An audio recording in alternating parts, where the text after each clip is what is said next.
हरियाणा में सियासी पारा उफान के ऊपर है। विधानसभा चुनाव में 3-3.5 महीने का समय जो है वो अभी भी बचा हुआ है, लेकिन कांग्रेस ने जो है 90 के 90 हलकों में 10 साल के हिसाब मांगने का जो अपना कैंपेन है वो शुरू कर रखा है। दीपेंद्र हुड्डा जो है उसके स्टार प्रचारक हैं, स्टार जो है कैंपेनर हैं उसके, और पूरे कैंपेन को वो चला रहे हैं।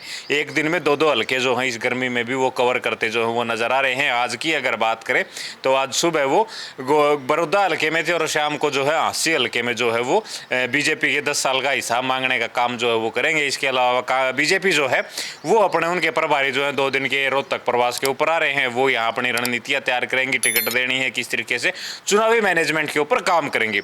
लेकिन 10 साल का जो हिसाब किताब है ना, उसकी जानकारी हमारे पास ये है कि भाई अंदर जो ये ऑफिस है, इस ऑफिस में इनके 10 साल के हिसाब किताब की जो फाइलें हैं वो सारी चीज़ें, उसमें बीच में दुष्यंत का नाम भी आपको ऐड करेंगे। दुष्यंत का हिसाब भी जो है इनके पास है, तो अंदर बातचीत करते हैं और अंदर आपको हिसाब किताब की फाइलें जो है वो दिखाते हैं।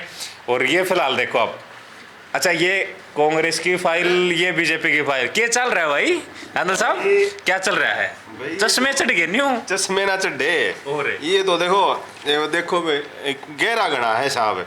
अच्छा। चश्मे ना चढ़ रहे मेरे, ये लाइव ना हो साहब, दिखता ही नहीं। किसका हिसाब है यो भैया अपने सामने देख लो, यो के लिख रखा है, देखियो एक बार। इस बड़ के है, इस बड़ तो कांग्रेस या बीजेपी। यो जो छोटा रजिस्टर दादा ने भेज रखा है। दादा बोले तो वो दादा आप समझ लो, एक का दादा है हरियाणा में, उसने भेज रखा है जेजेपी का भी। अच्छा, जेजेपी का हिसाब भी आ रहा है, छोटा है। अच्छा, यो भी था, फिर यो वहाँ पहले इन्हें देख लिया, फिर उसने देखेंगे। अच्छा, तो क्या हिसाब बना रखा है इनका, क्या हिसाब है इसमें, क्या भेज रहा है? समझ में ना आ रहा, बारीक गणा है दोनों का। अच्छा, ज्यादा बारीक है दोनों ज्यादा बारीक है। ये पुथे धरे हैं, ये बता खोल नहीं बता, पहला लेजर खोल लिया था मैंने, इस समय के समझ में ना आ रहा। अच्छा, ये जेजेपी का खुल रहा है फिलहाल तो? यार जेजेपी का ना खुल रहा है तो यो इनका दोनों में से एक का नू बताऊं को नहीं मैं किसका है। अच्छा, बताओ को नहीं, कई कलम चढ़ रही हैं, कई कलम चढ़ रही हैं, किधर रवाड़ी है, किधर गुड़गामा है रे भाई, किधर कुछ के इसी चीज लिख रहा है कि किधर एनसीआर का मामला है।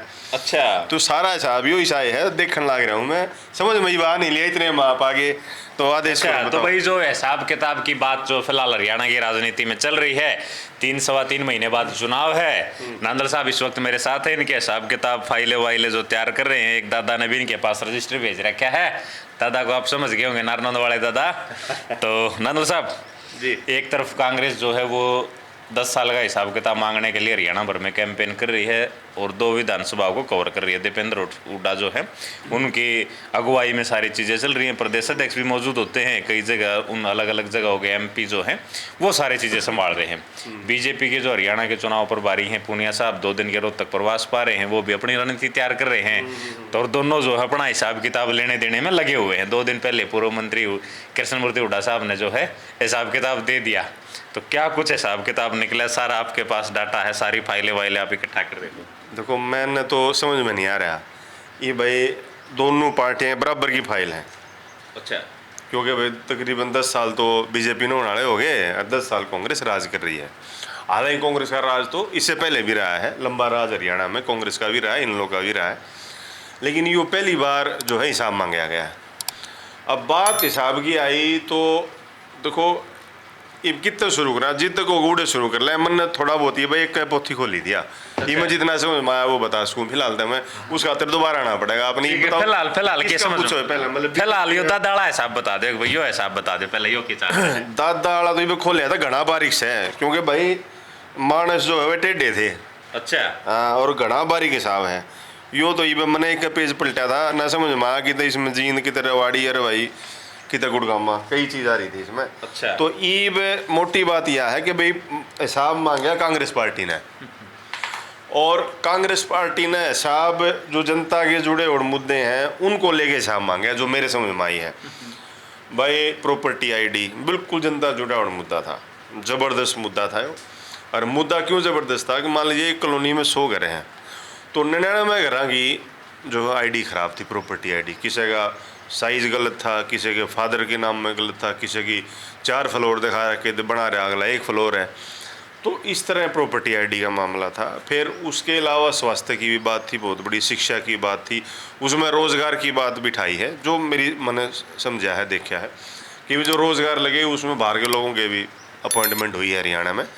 तो इस तरह का सारा हिसाब मांगा गया है। और उधर से जो है, और कल अमित शाह भी आए थे वो भी न्यू कहे भाई मैं पाई पाई का हिसाब में लूँगा। तो वो तो अब वो एक आपस में वो कबड्डी में नहीं, कबड्डी कबड्डी कबड्डी दोनों तरफ से वो हो रहा है मामला। और ईब हिसाब किताब लेने में कौन सा बाजी मारेगा, क्योंकि अब तक तो मामला जो है अगर हम लोकसभा की बात करें तो 50-50 पे खड़ा है, हिसाब बराबर है। हिसाब बराबर है फिलहाल, क्योंकि 10 साल उनने राज करा, 10 साल इनका राज हो जाएगा। 50-50 पे खड़े हैं फिलहाल। और वो 50-50 भी इसी उस पर है कि जो इस पर नू खड़ा हो टिप पे, नून भी झुक सके नून भी झुक सके हिसाब। तो हिसाब जो साहब बढ़िया मांग जाएगा, वो अक्टूबर में सत्ता में आ जाएगा। लेकिन अक्टूबर तक तो इन फाइल आप भी देख के बता दोगे किसकी फाइल में वजन है। हाँ, ये देखो हमने तो उस टाइम भी लोकसभा में बता दिया था आपको, रोहतक में जब टिकट किसी की नहीं आई थी, जब मैंने आपको एक बात बताई थी, क्योंकि उसके बाद तो हमारी डिबेट हो नहीं पाई। मैंने ये बताया था कि भाई अगर अरविंद शर्मा और दीपेंद्र हुड्डा लड़ते, दीपेंद्र हुड्डा जीतेगा, मैंने आपको बताई थी। और यो हिसाब तो गड़बड़ा गया भाई। कांग्रेस का हिसाब गड़बड़ा गया भाई, कुछ गड़बड़ है ना साहब? ये पंखे की हवा गड़बड़ा गया। अच्छा, तो हवा का रोड़ा है सारा, हवा की से पता चल लगी। हवा तो मतलब ये इशारा तो नहीं करो आप कुछ, कोई इशारा नहीं ना, इशारा है ये तो पंखे की हवा है ना। जनता की हवा तो सितंबर अक्टूबर में बेरा लग गई है असली।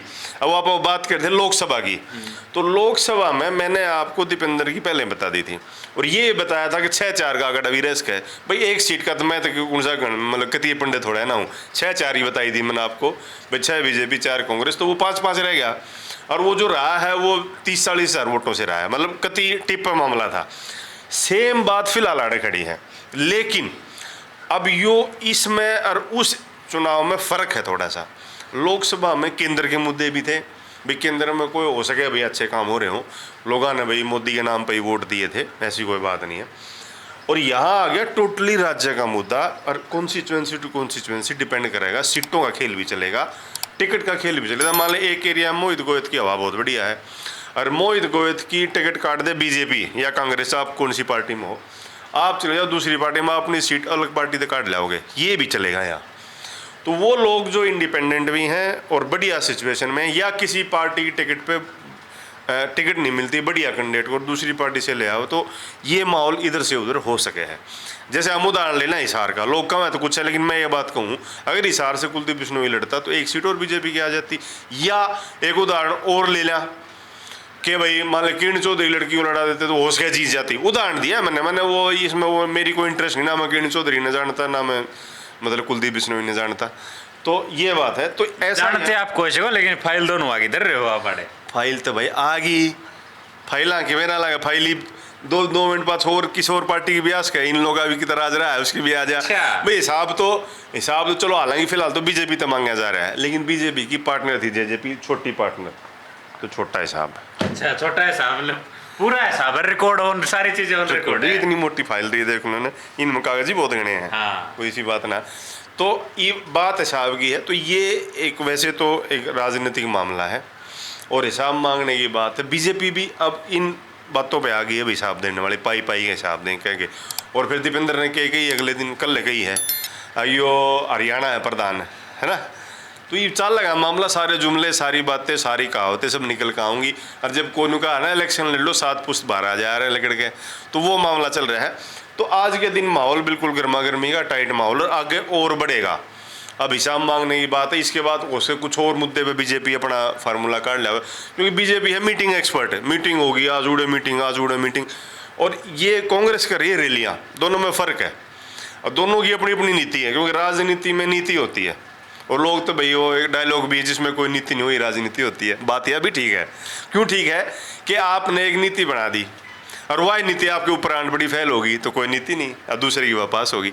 तो ये मामला हिसाब किताब बहुत बढ़िया तरीके से होगा, और आप हर हल्के में जाके मांगने लग रहे हैं। और बातें भी बहुत सारी हैं, रोज़गार की भी बात है, और जो ये सारा रोज़गार कॉन्ट्रैक्ट में कन्वर्ट कर दिया, ये भी बात, कई सारी चीज़ें हैं। अच्छा, एक बात बताओ, दीपेंद्र घूम रहे हैं लोगों के बीच में और हज़ारों लोगों को लेके जो है लगातार वो हिसाब मांगते घूम रहे हैं, लगता है उनको कुछ हिसाब किताब मिल पाएगा? क्योंकि बीजेपी का जो ये खंभा है ये बड़ा ऊंचा है। हिसाब का यहाँ मकसद ये है दीपेंद्र का कि वो दीपेंद्र हुड्डा जनता के मुद्दे लेके जनता के बीच आने लग रहा है। भाई गामा में देखो, फसल का मुद्दा है, बिजली का मुद्दा है, पानी का मुद्दा है, किसान का मुद्दा है, किसान आंदोलन 2.0 चल रहा है, वो सारे मुद्दे लेके आप जो है दीपेंद्र लोगों के बीच जाने लग रहा है। और वो मुद्दे लोगों को हट करें, जैसे रोहतक मान ले आप शहरी क्षेत्र की बात करो तो वहाँ प्रॉपर्टी आईडी का मामला था, सीवर ट्रीटमेंट की बात थी, और आपका जो है पानी की बात थी। अब पिछले दिनों जब लोकसभा चुनाव चल रहे थे, 1.5 महीना पानी की बड़ी किल्लत रही है। तो ये जो विधानसभा चुनाव है ना, ये लोगों के घर घर के मुद्दे होंगे इसमें। अब की बार तो एक हालात और बताता हूँ मैं। एक न्यू राजेंद्रा कॉलोनी है अपनी अनाज मंडी के पीछे। लोकसभा चुनाव में बीजेपी के लोग वोट मांगने भी नहीं गए, वो कह रहे हैं कि हमें 500 प्लस TDS का पानी जो है बिल भर के पी रहे हैं, वो पानी भी। और बोले हम वोट लेने के लिए कोई आए नहीं, बोले जी बीजेपी के लोग वोट मांगने ना आए। मतलब ये हालात रहे हैं। वो तो पानी तो जी मैंने आपको बताया पूरे रोहतक में खराब था उस टाइम, काला पानी आया करता। ये बारिश, अब बारिश आएगी ना, अब और वैसा ख़राब पानी आएगा। अब तो बारिश आई नहीं है, अब 1-2 दिन में उसका हमने हवन करना पड़ जाए बारिश के लिए, क्योंकि पूरा जो बरसात का मौसम जाने वाला है। और बारिश रोहतक में आई नहीं, चारों तरफ होली, झज्जर होली, गुड़गांव होली, दिल्ली होली, यहाँ बारिश नहीं आ रही। तो ये तो बारिश आओगी जब और ख़राब पानी आएगा। तो मैं ये कह रहा हूँ कि जो निगमों का काम है, निगमों का जो 6 निगम है और परिषदें हैं हरियाणा में, 6 निगम, तो मैंने इसलिए कहा कि निगम बड़े होते हैं, परिषदें छोटी होती हैं, और पालिकाएं हैं, उनमें काम ठीक नहीं हो रहा। सरकार चाहे कांग्रेस की थी, वहाँ भी गड़बड़े थी, यहाँ भी गड़बड़े हैं। उस दिन आप आए वीडियो करने लग रहे थे, बारिश का टाइम था, जब एक बारिश आई थी जो छोटी आधे घंटे, कितना कूड़ा था रोड पे, और शाम का टाइम था, वो सारा कूड़ा बारिश में बह के चल रहा था। तो वो सारी चीज़ें, वो सारे मुद्दे वो उठाए जाएंगे।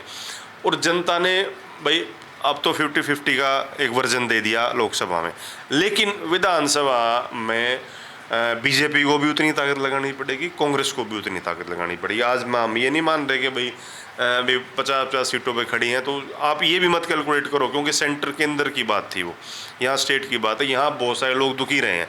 सब शहरों में सबसे बड़ा मुद्दा प्रॉपर्टी आईडी का था, जो निगम के अंडर आती है, फिर पानी का मुद्दा था, फिर जो सीवर का मुद्दा था, शिक्षा का मुद्दा था।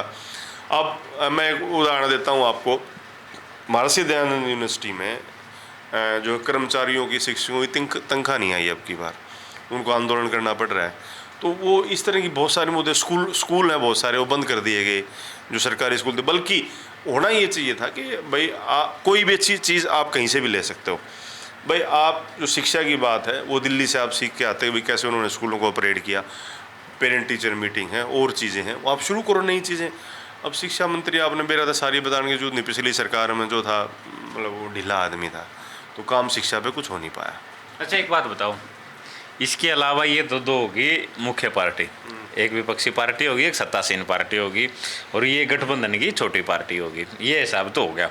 अब हरियाणा में एक चर्चा और है, इनेलो का और बसपा का गठबंधन हुआ है। इसके अलावा कुंडू साहब की पार्टी है, गुरनाम चटोनी की पार्टी है, 1-2 पार्टी और मिलकर एक तीसरा मोर्चा खड़ा करने की तैयारी कर रहे हैं कि भाई हम तीसरा मोर्चा खड़ा करते हैं और हम तय करेंगे कि सरकार किसकी बनेगी। ऐसा कुछ विकल्प लग रहा है अभी हरियाणा में, या जनता का मूड है ऐसा कुछ की हो सकता है? ऐसा कोई जी तीसरे मोर्चे में कोई दम नहीं। दम वो आदमी बनाओगे, मान लीजिए मोहित चुनाव लड़ना चाहता है कांग्रेस से, बहुत बढ़िया कैंडिडेट है, लोगों का रुझान भी है, और कांग्रेस टिकट ना देवा है, और आप तीसरे मोर्चे टिकट लिया हो, आप बन गए, वो आपकी अपनी वोटें, तीसरे मोर्चे की वोटें नहीं है। जनता सीधा वर्जन देगी, क्लियर मेजोरिटी देगी, जिसको भी देगी। हंग असेंबली नहीं आएगी हरियाणा में, कदे किसी का नुबैम हो अगर भाई हंग असेंबली आ जाएगी, क्लियर वर्जन आएगा। लेकिन इशारा तो आप किसी और तरफ कर रहे हो।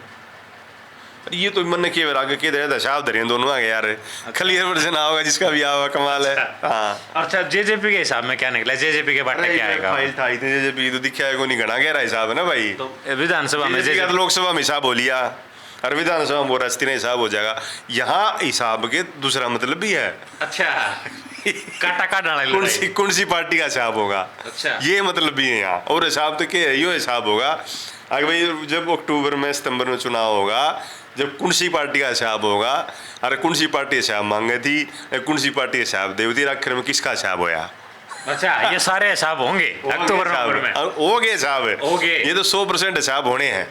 अच्छा एक बात बताओ, जिस तरीके से दीपेंद्र लगातार जो है आक्रामकता के साथ मीडिया में आ रहे हैं, मुखर हो रहे हैं, और सत्ता के खिलाफ जो बोल रहे हैं, और लोगों का जो अजूम मतलब उनके उसमें दिख रहा है, बदलाव लगता है कुछ आएगा? क्योंकि बीजेपी वाले लगातार दावा कर रहे हैं कि भाई हम लोकसभा चुनाव में 44 सीटें हमने जीती हैं और 44 से 60 पे ले जाने का काम करेंगे हम। बदलाव तो आप ये देखो कि जब 10 की 10 सीटें भारतीय जनता पार्टी के पास थी, और आपने उस टाइम भी एक सवाल पूछा था, अब दीपेंद्र डोर टू डोर जाने लग रहा है, क्या उसको इसका फ़ायदा होगा?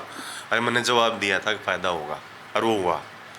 और अब वही उसी नीति पे दीपेंद्र फिर डोर टू डोर मान लो आप, इसने हर हल्के में जाने लग रहा है हिसाब मांगने के उससे। तो इसका भी दीपेंद्र को, कांग्रेस को, पूरी कांग्रेस को, उधर से शैलजा भी शुरू करेगी। अभी एक प्रोग्राम कुछ हल्कों में आई थी खबर कि वो भी, शहरी इलाकों में, हाँ कुछ हल्कों में वो अपना प्रोग्राम शुरू करेगी। वो भी इसी तरह का होगा, हिसाब मांगने जैसा, कोई और मतलब किसी और बैनर लगा के, और अपना है तो कांग्रेस का ही, लेकिन वो अपने किसी और मुद्दे पे या किसी और जुमले पे, किसी और कहानी पे अपना शुरू करेगी वो भी। तो ये लोगों के बीच जाने का फ़ायदा मिलता है। अब मैं ये बताया ना 2 मिनट पहले कि भारतीय जनता पार्टी की अपनी अलग नीतियाँ, इन लोगों की अलग हैं, थर्ड फ्रंट है, सब अपनी अपनी चालें चल रहे हैं। लेकिन जो हिसाब किसका होगा वो तो अक्टूबर में मेरा लगेगा। लेकिन जब नज़दीक से आप बात करें फिर बता देंगे हिसाब किसका होना है। चलो, तो हिसाब किताब की बातें चल रही थी, हिसाब किताब की फाइलें रखी हैं, जेजेपी हो, कांग्रेस हो, बीजेपी हो, सबकी फाइलें इनके पास हैं, हिसाब किताब में लगातार बिजी हैं। और थोड़ी बारीक फाइल है तो उसमें थोड़ा चश्मा लगा के जो है ये देख लें नानल साहब। और जैसे जैसे समय नज़दीक आता जाएगा तो हिसाब किताब की एक एक अपडेट जो है वो आप लोगों को लगातार मिलती रहेगी। नानल साहब, कोई भी हिसाब किताब नया आए तो हमें सूचना जरूर देना पहले। जरूर जरूर, पक्का, ताकि दर्शकों तक वो जानकारी वैसे तो आपने बता दूं, हिसाब तो इसलिए होगा अक्टूबर में। अच्छा, मतलब इतना ऑडिट करवा लोगे इनका सारा? हाँ, हिसाब अक्टूबर में लेगा। अच्छा, हाँ, तो फाइलों का बढ़िया हिसाब होगा, जनता के हिसाब से हिसाब होगा, क्योंकि जनता जनार्दन है, जनता सब जानती है। ठीक है, तो ये नानल साहब थे, इन्होंने अपने विचार रखे हैं। आप लोग इसके बारे में क्या सोचते हैं वो हमें कमेंट बॉक्स में ज़रूर लिखें। शुक्रिया, धन्यवाद, नमस्कार।